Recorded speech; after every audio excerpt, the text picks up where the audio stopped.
আপোনালোকে হয়তো সোশ্যাল মিডিয়াত এটা ভিডিও হয়তো লাভ কৰিছে ৰাণা ডেকাক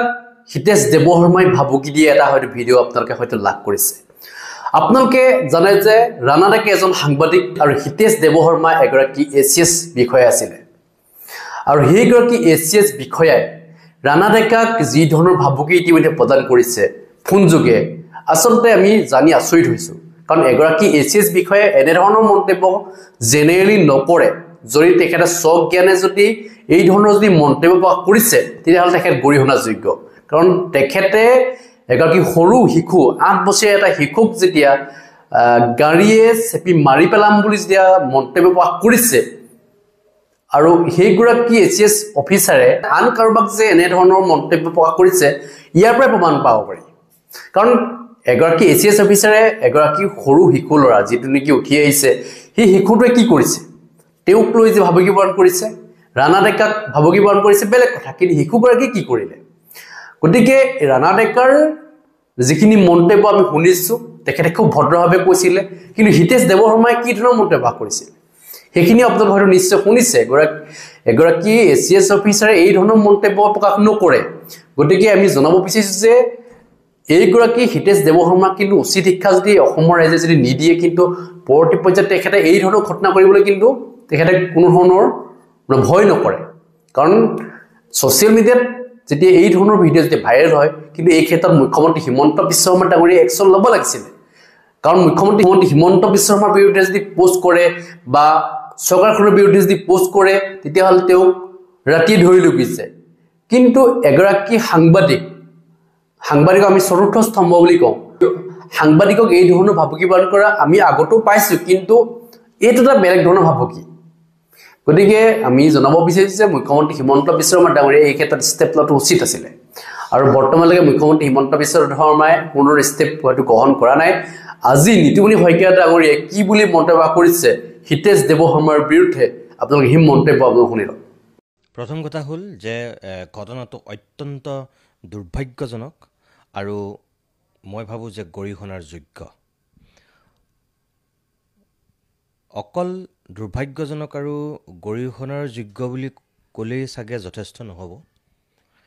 মই ভাবো যে চৰকাৰে এই ক্ষেত্ৰত খুব ক্ষিপ্ৰতাৰে হিতেশ দেৱশৰ্মাৰ বিৰুদ্ধে এটা ব্যৱস্থা গ্ৰহণ কৰিব লাগে কাৰণ এগৰাকী সাংবাদিকে সংবাদ সংগ্ৰহ কৰাৰ ক্ষেত্ৰত যেটো স্বাধীনতা হেতু আসলতে সকলোৰে মই ভাবো জ্ঞাত যে কি পৰ্যায়ত কিমান কষ্ট কৰি তেওঁলোকে সেইখিনি ধৰি ৰাখিবলৈ চেষ্টা কৰে তেনেকুৱা সময়ত হিতেশ দেৱশৰ্মাৰ নিচিনা এগৰাকী প্ৰাক্তন প্ৰশাসনিক বিষয়াই যদি ভৰিৰে মুহাৰে সেই নীতি নিয়ম আৰু তাৰ পিছত যদি তেওঁ হত্যাৰ এক প্ৰকাৰ ভাবুকি দিয়ে তাতকৈ আৰু মই ভাবো চাগে আমাৰ অসমৰ সংবাদ জগতৰ কাৰণে দুৰ্ভাগ্যজনক আৰু বেদনাদায়ক কথা একো হ'ব নোৱাৰে ভৱিষ্যতলৈ যাতে এনেকুৱা কোনো সাহস নকৰে বা কোনো যাতে এনেকে সাংবাদিক মানসিকভাৱে বিধ্বস্ত হ'বলগীয়া নহয় তাৰ কাৰণে মই ভাবো এটা দৃষ্টান্তমূলক পদক্ষেপ লোৱাটো খুব জৰুৰী আৰু মইতো ভাবো যে হিতেশ দেৱশৰ্মাক অচিৰেই চৰকাৰে গ্ৰেপ্তাৰ কৰক ৰাণা ডেকাক তেওঁ ভাবুকি দিয়ে ক্ষান্ত হোৱা নাই তেওঁ 8 বছৰীয়া শিশুটোৰ ক্ষেত্ৰতো তেওঁ যেনেকুৱাখিনি কথা কৈছে মই ভাবো যে নাজানো মোৰ লাগিছে যে হিতেশ দেৱশৰ্মা সেই সময়ত বৰ সুস্থ অৱস্থাত নাছিল নেকি চাগে মোৰ তেনেকুৱাও লাগিছে কাৰণ ইমান এজন উচ্চ পদত থকা বিবেকবান ব্যক্তিয়ে তেনেকুৱা কথা আসলতে ক'ব পাৰেনে সুস্থ অৱস্থাত মোৰ মনে কোৱা নাই যে তেওঁ সেইখিনি সময়ত সুস্থ হৈ আছিল গতিকে যিয়ে নহওক সুস্থ অৱস্থাতেই থাকক বা অসুস্থ অৱস্থাতেই থাকক তেনেকুৱা কথা কেতিয়াও ক'ব নোৱাৰে 8 বছৰীয়া শিশুটোৰ ক্ষেত্ৰত তেওঁ আওপকীয়াকৈ যেটো ভাবুকি দিছে এটো কেতিয়াও সহ্য কৰিব পৰা কথা নহয় সেইকাৰণে মই কৈছো যে অসমৰ বৰ্তমানৰ চৰকাৰৰ মুৰব্বী গৃহমন্ত্ৰীৰ দায়িত্বত থকা হিমন্ত বিশ্ব শৰ্মাই মই ভাবো এই ক্ষেত্ৰত নিজেই এক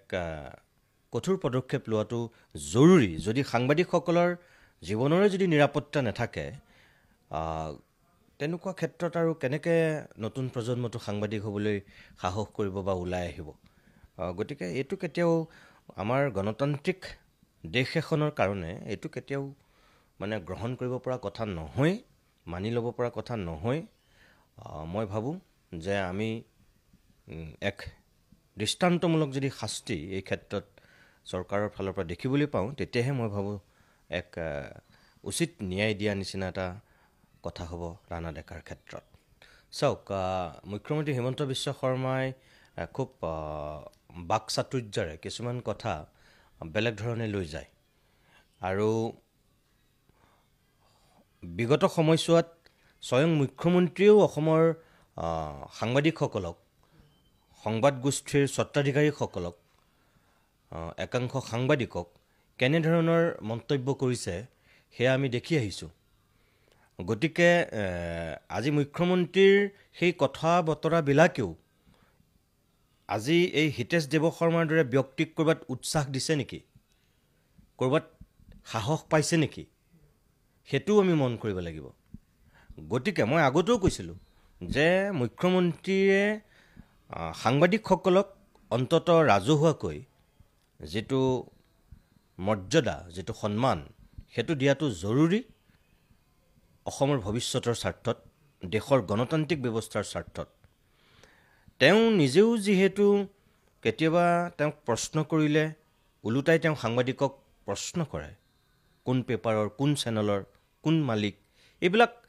আগতে কোনো মুখ্যমন্ত্ৰীয়ে এনেকৈ প্ৰশ্ন কৰা মই দেখা নাছিলোঁ। প্ৰথমগৰাকী মুখ্যমন্ত্ৰী হিমন্ত বিশ্ব শৰ্মা, যি সংবাদ গোষ্ঠীৰ মালিকৰ নাম বিচাৰে, সাংবাদিকজনৰ পৰিচয় বিচাৰে, কাকত চেনেল বিচাৰি ফুৰে। গতিকে এনেকুৱা কিছু কাম কাজেও কিন্তু আওপকীয়াকৈ হিতেশ দেৱ শৰ্মাৰ দৰে ব্যক্তিক ক'ৰবাত উৎসাহ দিছে আৰু উদগনি দিছে। গতিকে মুখ্যমন্ত্ৰী মহোদয়েও এই ঘটনাটোৰ পৰা কিছু কথা কিন্তু অনুধাৱন কৰা উচিত বুলি মই ভাবোঁ। কিছুমান কথা ক'ব নালাগে, আৰু যিয়ে নহওক, সেয়া মুখ্যমন্ত্ৰীয়ে হওক, সেয়া হিতেশ দেৱ শৰ্মাই হওক, আন কোনোবা দল সংগঠনৰ মুৰব্বীয়ে হওক, বেয়াটো বেয়া, যিটো নিন্দনীয়, গৰিহণাযোগ্য, সেইটো আমি বেয়া বুলি ক'মেই, আৰু যিটো ভাল সেইটো আমি প্ৰশংসা কৰিম। গতিকে মই ভাবোঁ যে মুখ্যমন্ত্ৰী মহোদয়ে কৌশলেৰে বিষয়টো এৰাই চলিবলৈ যদি চেষ্টা কৰিছে, সেইটো আন এটা দুৰ্ভাগ্যজনক ঘটনা হ'ব আমাৰ কাৰণে। মই আশা কৰিম তেখেতে এই ক্ষেত্ৰত সঠিক সময়ত সঠিক পদক্ষেপ ল'ব, আৰু কোনো ধৰণৰ বৈষম্য তেখেতে এই ক্ষেত্ৰত নকৰিব।